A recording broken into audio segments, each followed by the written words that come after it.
No, mira, nosotros somos un sector el más afectado en la atención que ha podido tener el gobierno de Vizcarra con relación a los sectores sociales, educación y salud.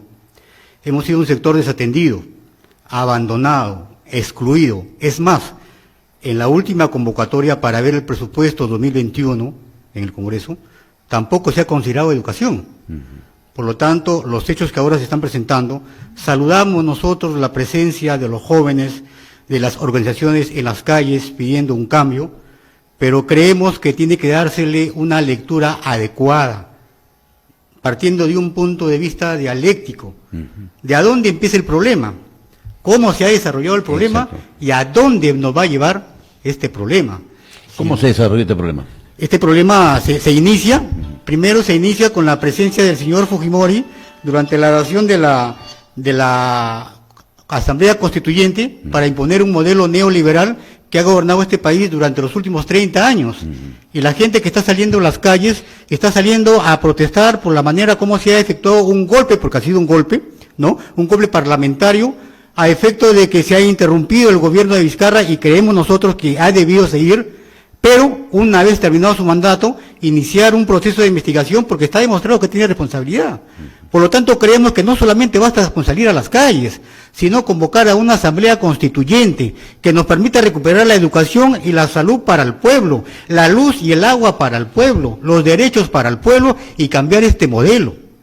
Actualmente, para nosotros, hay un conflicto generado por dos posiciones del mismo lado, la derecha y la extrema derecha. ¿Quién ha salido a hablar ya inmediatamente? La CONFIEC, que son los que mandan en el Perú.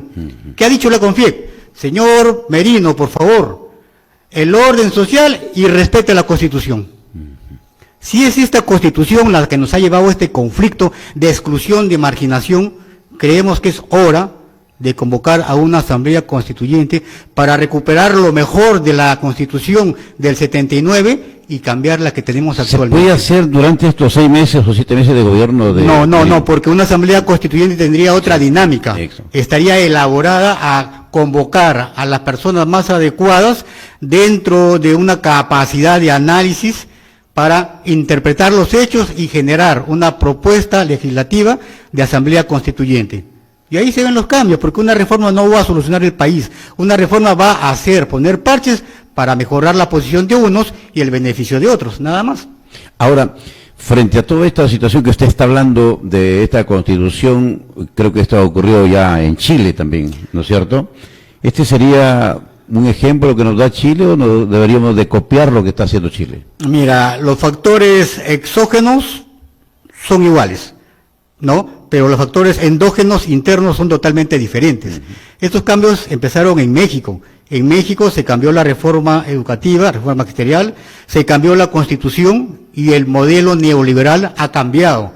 Hoy en día es más asequible al pueblo, a tal extremo de que se vendió un avión presidencial que costaba no sé cuántos millones y que solamente fue comprado por un presidente para pasearse por todo el mundo, ¿no? Se está atendiendo la seguridad social, la educación y algunos sectores muy importantes del pueblo.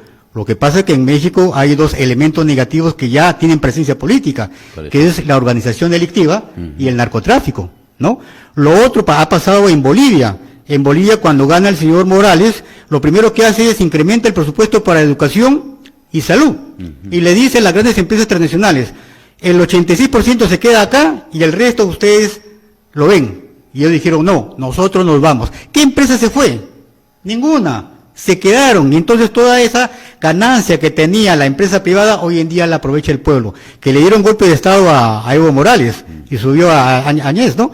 Pero ahora, con el regreso de la democracia en Bolivia, nuevamente los sectores básicos, educación y salud, van a ser atendidos. Y es más, Morales dijo... Arce viene con la misma situación de... Exactamente, es del movimiento más al socialismo, el más, ¿no? Lo que ha pasado en Chile es mucho más histórico todavía, porque en Chile se hizo una constitución al modelo neoliberal que después ha sido el original para implantar una copia en el Perú, con Fujimori. Eso. Y en Chile se ha logrado cambiar este modelo neoliberal que ha costado mucho más muertos que acá en el Perú. Pero los pingüinos, que han sido los alumnos, porque los sindicatos fueron destruidos con la dictadura, los dirigentes fueron desaparecidos y arrojados al mar, en medio de los tiburones con los pies llenos de cemento, ¿no? Para que no encontraran pruebas. Hoy día se ha logrado revertir, ¿no? Lo que ha pasado en Venezuela es que mucha gente lo critica, que ya se ha cambiado el modelo neoliberal y se ha aplicado una nueva constitución. Lo que pasa es que esos cambios también cuestan, no son inmediatos, no son rápidos, porque el sector más afectado, que en esta parte va a ser el sector empresarial, va a mandar a sus trabajadores a bloquear, a invadir calles, a crear caos y crisis política. Ahora, yendo al tema de educación, había un presupuesto de un 6% del PBI para educación, pero sin embargo, si comparamos en otros países, esto está por encima de los 10-12%. ¿Y por qué en el Perú el 6% y la ministra, hoy exministra Alba, un poco que se oponía a ello? ¿Cómo ustedes consideran esta posición del Ministerio de Economía frente al gobierno del señor mentiroso del Perú, don Martín Alberto Vizcarra? Vea usted, en el año 96 se hace el primer encuentro mundial por la educación para todos y todas en Yontien. En el año 2000, en Dakar, se repite el segundo encuentro mundial por la educación para todos y todas. Allí participa el Estado peruano. Mire, ¿de qué fechas estamos hablando?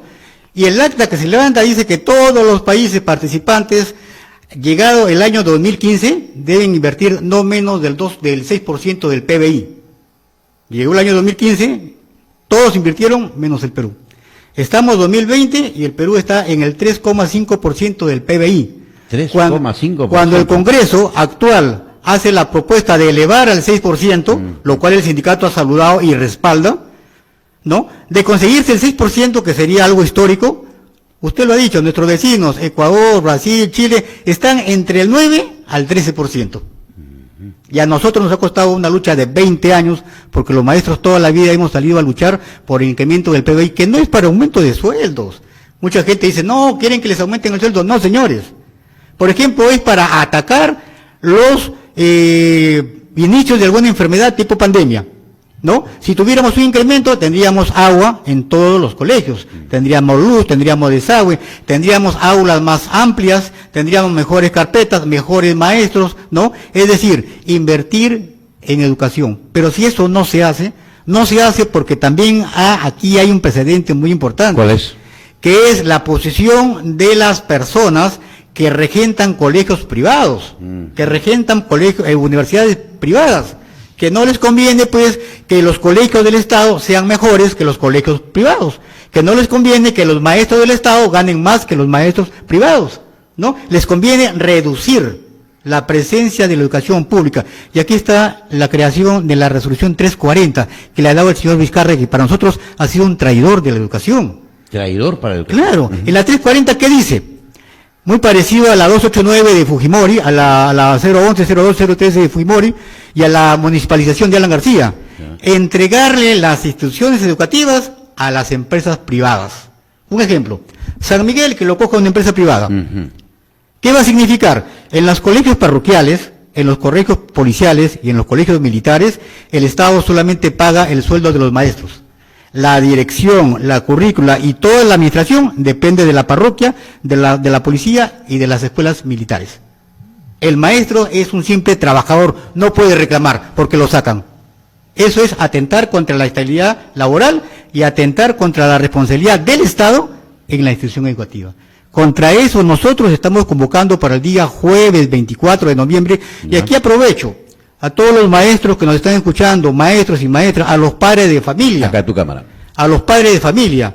El día 24 en la Plaza de Armas vamos a hacer una acción de protesta por la defensa de la educación pública, porque a nivel nacional el SUTEC ha creado la Unidad Nacional de la Defensa de la Educación Pública, UNDEC, y a nivel regional hemos creado la Unidad Regional de Defensa de la Educación Pública. Todos los sectores comprometidos, Federación de Estudiantes Universitarios, maestros de colegios privados, colegios públicos, los ex dirigentes del SUTEC, aquellos que critican Y aquellos que prefieren ser simplemente espectadores tienen la oportunidad de manifestarse por la defensa de la educación de nuestros hijos.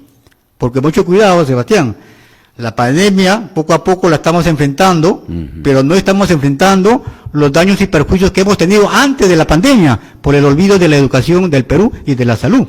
Ahora, cuando hablas de la pandemia, han habido profesores muertos a consecuencia de ello. ¿El Estado cómo ha respondido? En este caso, no el Estado, sino el gobierno, porque el Estado somos todos. El gobierno, en este caso, el señor Martín Alberto Vizcarra. Tenemos un promedio de 1.350 maestros a nivel nacional muertos. Acá en Piura estamos bordeando los 620 maestros y lo más triste es que muchos de ellos han muerto en el cumplimiento de su deber, viajando a un centro poblado, llevando cuadernos, llevando alimentos, ¿no? Y ahí han sido contagiados.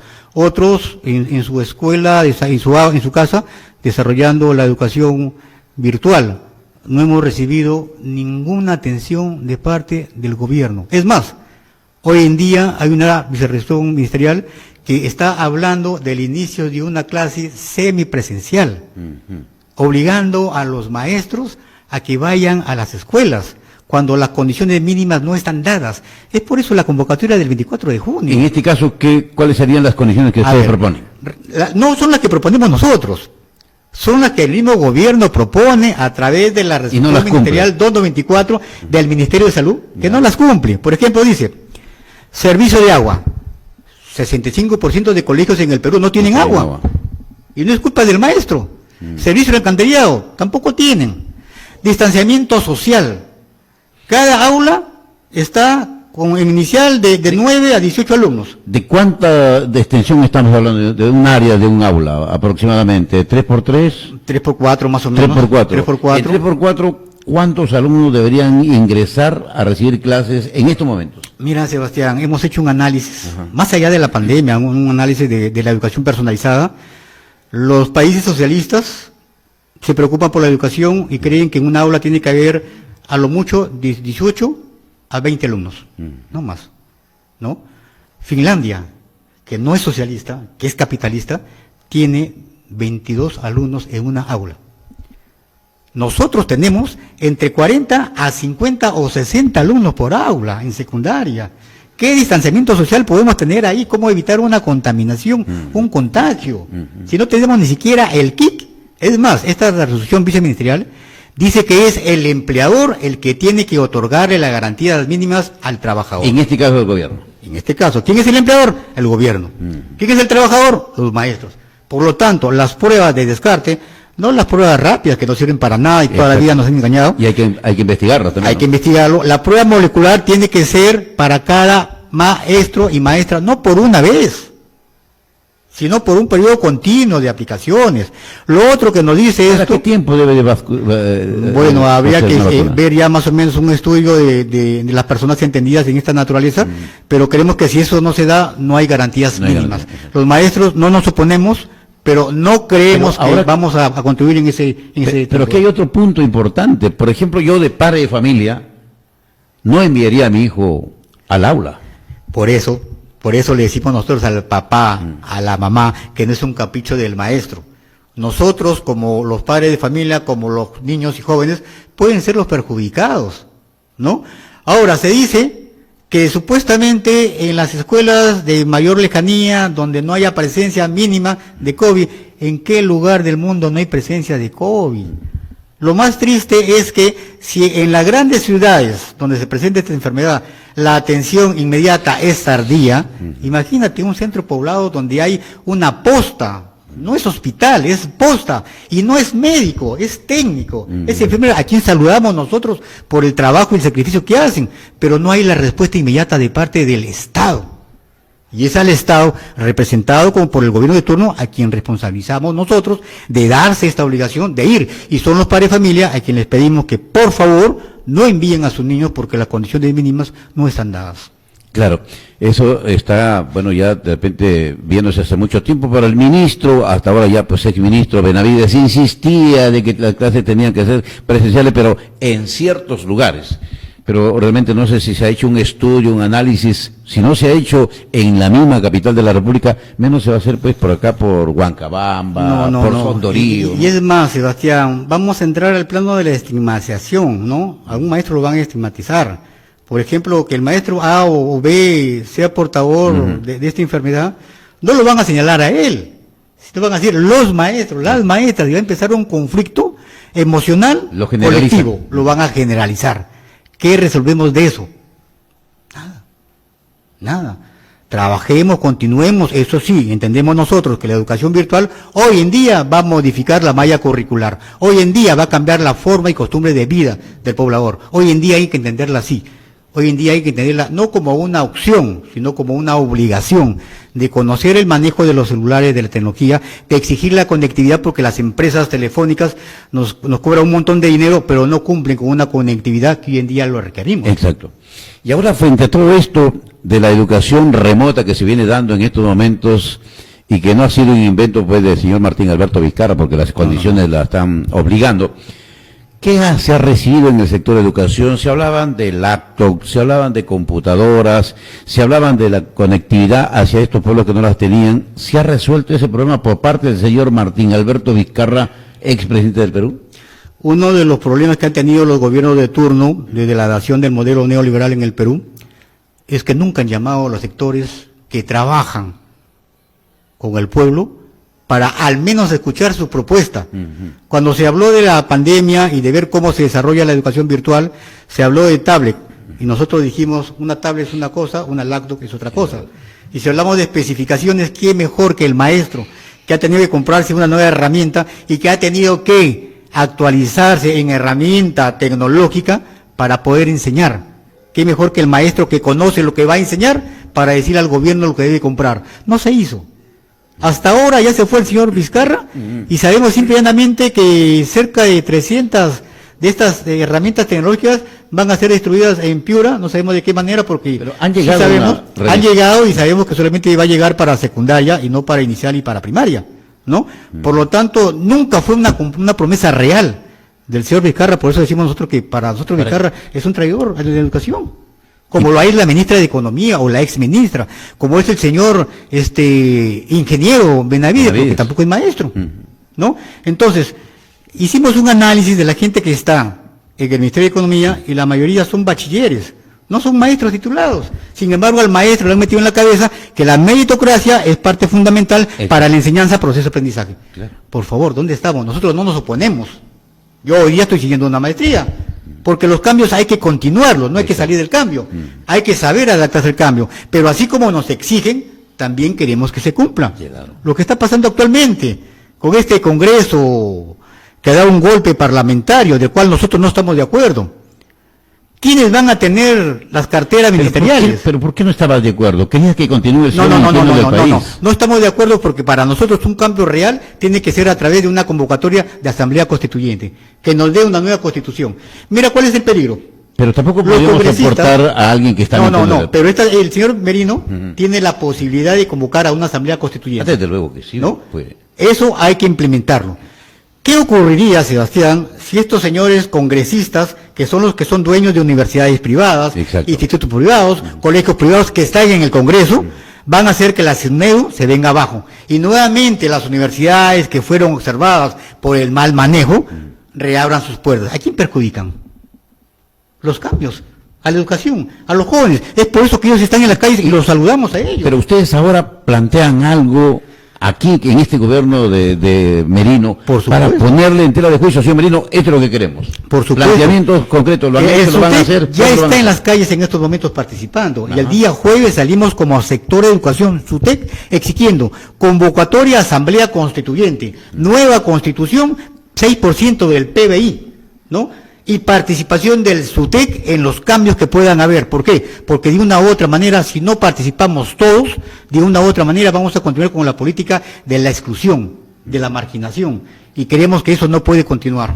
Yo estoy de acuerdo con algunas cosas que tú has dicho aquí a través de nuestros televidentes, pero la preocupación que tienes de la modificación de la Carta Magna, etcétera, la Constitución. Pero esto es un ofrecimiento que se viene haciendo y se viene escuchando hace mucho tiempo.